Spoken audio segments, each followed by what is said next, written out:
Qatar से माफ़ी मांगने पर फंसे नेतन्याहू ने कतर से माफ़ी आखिर क्यों मांगी? अब नेतन्याहू अपने ही देश में, अपने ही मुल्क में घिरते नजर आ रहे हैं, चाहे सत्ता पक्ष हो, हिज़्ब इख्तिलाफ हो या फिर मुखालिफत की पार्टी यानी विपक्ष, दोनों नेतन्याहू की तनकीद कर रहे हैं, इस वक्त आलोचना कर रहे हैं। विपक्ष का कहना है कि नेतन्याहू ने सरेंडर कर दिया है मिडिल ईस्ट के सामने और इस वक्त उनके देश में उन्हें इस वक्त मुखालिफत का सामना, इससे पहले भी हमने देखा कि एहतजाजी मुजाहरा उनके खिलाफ होता रहा है, लेकिन वो दूसरा मुद्दा था और अब मुद्दा दूसरा है। अब नेतन्याहू जो माफ़ी मांगी थी इन्होंने पिछले दिनों कतर को फ़ोन करके, और जब डोनाल्ड ट्रंप की मौजूदगी में माफ़ी मांगी गई थी तो उस वक्त पूरी दुनिया ने इस खबर पर हैरानी जताई थी, खासकर मिडिल ईस्ट के ममालिक की तरफ से हैरानी का इजहार किया गया था। और ना सिर्फ हैरानी का इजहार किया गया, जो कारकुनान हैं, जो सियासी मुबस्सरीन हैं, उनकी तरफ से भी हैरानी का इजहार किया गया था और कहा गया था कि हो सकता है इसके पीछे कोई चाल हो। लेकिन इस वक्त क्या चल रहा है इसराइल में ये चल रहा है कि नेतन्याहू के इस माफ़ी के खिलाफ लोग अपनी राय जाहिर कर रहे हैं और पक्ष यानी उनकी सरकार में जो मंत्री हैं, वजीर हैं,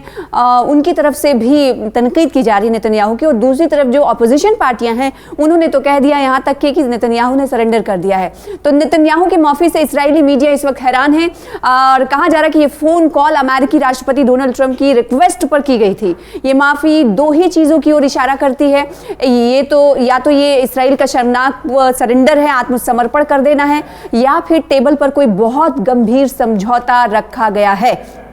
देखिए, इसके पीछे की चाल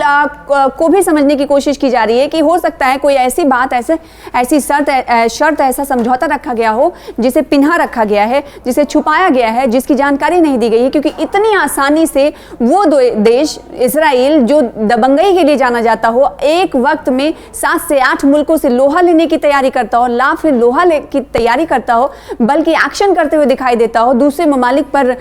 मिसाइल अटैक्स कर रहा हो, बमबारी कर रहा हो, वो आखिर कैसे किसी देश से, वो भी गल्फ कंट्री का एक देश कतर से कैसे माफ़ी मांग सकता है? तो कहा यह जा रहा है कि इसके पीछे की ये वजह ये हो सकती है कि हो सकता है डोनाल्ड ट्रंप ने कोई ऐसा समझौता, कोई ऐसी शर्त रखी हो जो बहुत ही गंभीर हो। वही मुस्लिम देशों की नाराज़गी भी इसके बाद हमने देखी है। पहले तो मुस्लिम ममालिक की तरफ से खुशी का इजहार किया गया था कि ठीक है, कतर से माफ़ी मांगी जा रही है और हम इस पर रद्द-ए-अमल का इजहार तो कुछ नहीं कह रहे हैं, लेकिन फिर भी हमें अपने बचाव के लिए हमारे इख्तियारात अभी तक बचे हैं, जिसका हम कानूनी इख्तियार का भी इस्तेमाल करेंगे, ये कतर की तरफ से कहा गया था जब माफ़ी मांगी गई। तो इसराइल के पीएम बेंजामिन नेतन्याहू ने 29 सितंबर को अमेरिकी राष्ट्रपति डोनाल्ड ट्रंप और कतर के पीएम मोहम्मद बिन अब्दुर्रहमान अस्सानी के साथ कॉल के दौरान माफ़ी मांगी। ये माफ़ी 9 सितंबर को दोहा में हमास के सीनियर नेताओं पर हमले के बाद आई, जिसमें कतर के एक सुरक्षा अधिकारी की मौत हो गई थी। कतर के विदेश मंत्रालय ने,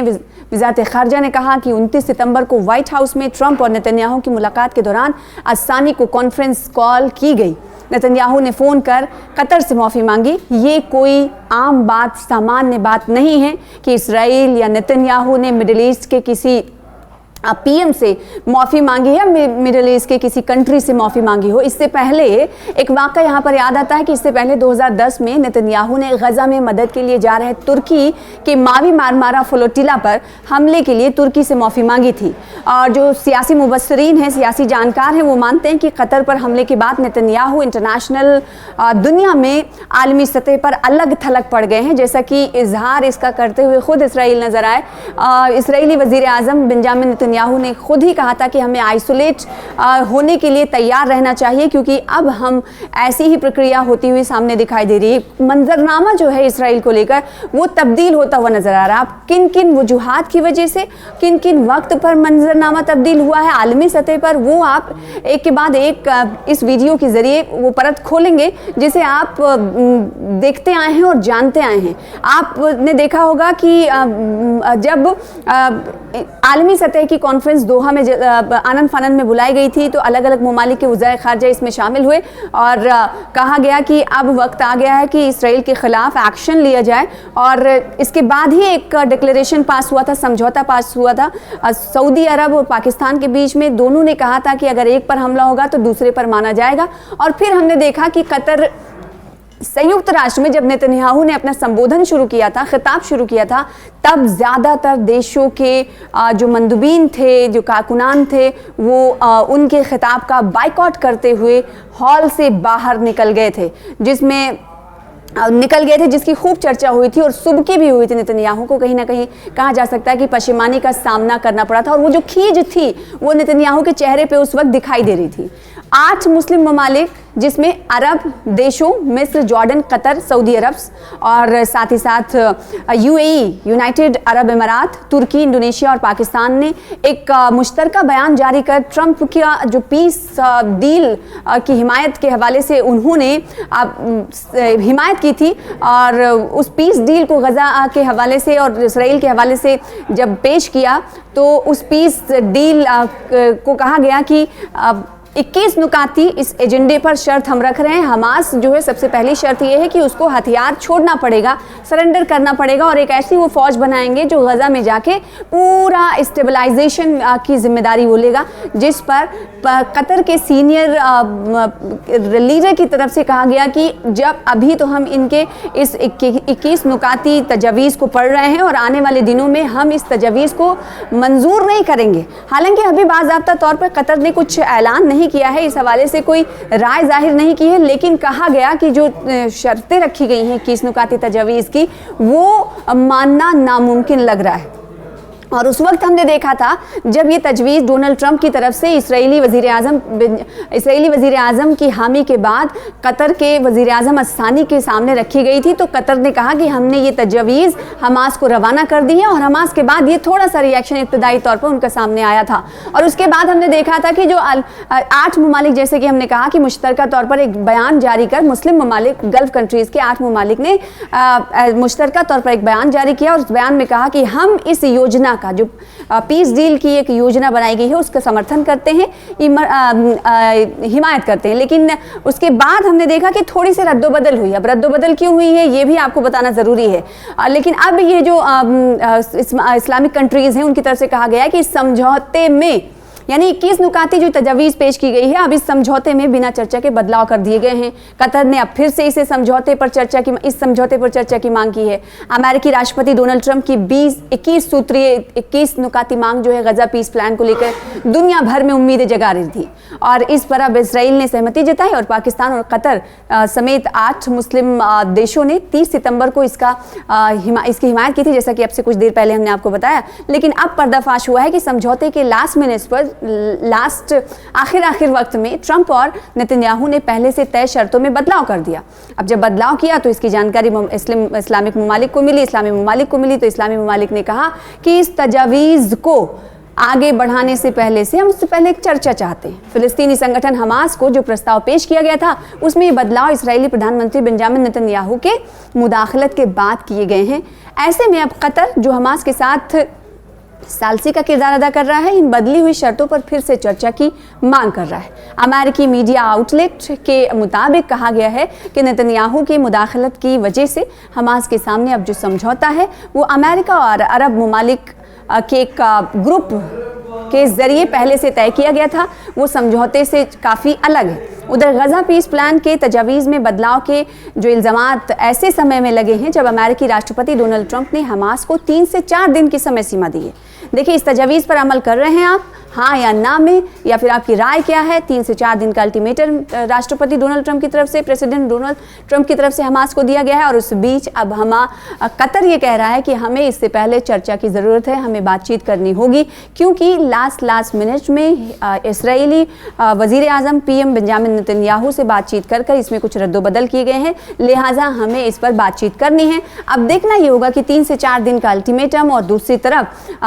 ये कहना या चर्चा की मांग करना, ये किस और रुख करता है, ये पूरा पेशरफ किस ओर जाते हुए दिखाई देता है, ये आने वाले दिनों में मालूम चलेगा। साथ ही उन्होंने साफ कर दिया है कि अगर हमास इस समझौते पर प्रतिक्रिया नहीं देता, ये कौन कह रहा है? डोनाल्ड ट्रंप कह रहे हैं कि हमास अगर इस समझौते पर कोई राय जाहिर नहीं करता है तो उसे भारी विनाश का जोखिम उठाना पड़ेगा, परेशानी का सामना करना पड़ेगा। यानी ये जो शांति योजना है, पीस डील जो है, हमास के लिए एक तरह से अल्टीमेटम बन गई है। और किन किन देशों ने समर्थन किया है, किन किन ममालिक ने हिमायत की है, वो भी आपको एक बार फिर से बता देते हैं। 30 सितंबर को 8 मुस्लिम ममालिक थे, जिसमें मिस्र, जॉर्डन, कतर, सऊदी अरब, यूएई, तुर्की, इंडोनेशिया और पाकिस्तान ने एक मुश्तरका बयान जारी कर ट्रंप की योजना का समर्थन किया था। लेकिन अगले ही दिन ये पर्दाफाश होता है कि हमास को जो शांति का प्रस्ताव दिया गया है उसके अहम हिस्से बदल दिए गए हैं। देखिए, उसके बाद में जानकारी मिलती है कि जो 21 नुकाती तजावीज़ ट्रंप की तरफ से पेश की जा रही है, जिस पर इसराइली वज़ीर आज़म ने बेंजामिन नेतन्याहू ने हामी भरी थी, उसमें रद्दोबदल किया गया है, तब्दीली की गई है, इन्हें बगैर बताए। फिर उसके बाद इस मुद्दे पर 8 ममालिक, गल्फ कंट्रीज़ के, मिडिल ईस्ट के 8 ममालिक के राय जो है वो बदल गई कि अब हम चर्चा चाहते हैं। ट्रंप ने नेतन्याहू को अस्सानी को फ़ोन करके कतर में हुए हालिया हमले के माफ़ी मांगने के लिए कहा था। ट्रंप ने यह हमला हमास के, आपको बताएं कि उन अधिकारियों पर किया गया था, मरकजियत हासिल थी, लक्षित था, मरकज़ उन अधिकारियों को बनाया गया था जिनकी कतर बहुत सालों से मेज़बानी कर रहा था। और पब्लिक जो माफ़ी मांगी गई है इजरायली वज़ीर आज़म बेंजामिन नेतन्याहू की तरफ से, तो कतर ने हमास के साथ वार्ताकार के रूप में अपने प्रयासों को फिर से शुरू कर दिया है। यानी कहा जा सकता है कि नेतन्याहू, डोनाल्ड ट्रंप और बीच में कतर जैसा कि आपको मालूम ही होगा कि सालों साल से सालसी का किरदार यानी मीडिएशन का किरदार अदा कर रहा है, लेकिन कोई नतीजा खेज़ पेशरफ्त होते हुए नहीं दिखाई दे रही है। तो एक बार फिर से कतर पर हमला भी किया गया। हमास के अधिकारियों को निशाना बनाने के बाद पूरे मिडिल ईस्ट में हलचल मच गई थी और अलग अलग देशों ने नाराज़गी का इजहार तो किया ही था, साथ ही साथ कहा था कि अब इसराइल के ख़िलाफ़ हमें खड़े होने की ज़रूरत है। ना सिर्फ खड़े होने की ज़रूरत है, उसे आइसोलेट करने की ज़रूरत है। और इसी वजह से सियासी मुबस्सरीन ये मानते हैं कि आइसोलेशन को देखते हुए और यूएनओ में अपने ख़िलाफ़ इस तरह के स्टैंड्स को देखते हुए नेतन्याहू में तब्दीली आई है। और ये तब्दीली कहीं ना कहीं एक तरफ इशारा करती है कि उसने नेतन्याहू को झुकाया है, ये लोगों का कहना है। लेकिन काफ़ी दिनों तक ये नहीं चलने वाला। ये भी बात सियासी मुबस्सरीन की तरफ से कहा जा रहा है कि काफ़ी दिनों तक ये नहीं चलेगा, क्योंकि नेतन्याहू है, बेंजामिन नेतन्याहू जो करते हैं वो कभी करते नहीं, जो कहते हैं वो कभी करते नहीं है। इससे पहले भी हमने देखा था कि वो सीज़ फायर की डील हुई थी दोनों मुल्कों के दरमियान की 72 घंटे या 60 घंटे की डील की सीज़ फायर मुआहदे पर की खिलाफ वर्जी नहीं की जाएगी। लेकिन उसके बावजूद भी हमने देखा था कि इसराइली पीएम और इसराइली फ़ौज IDF ने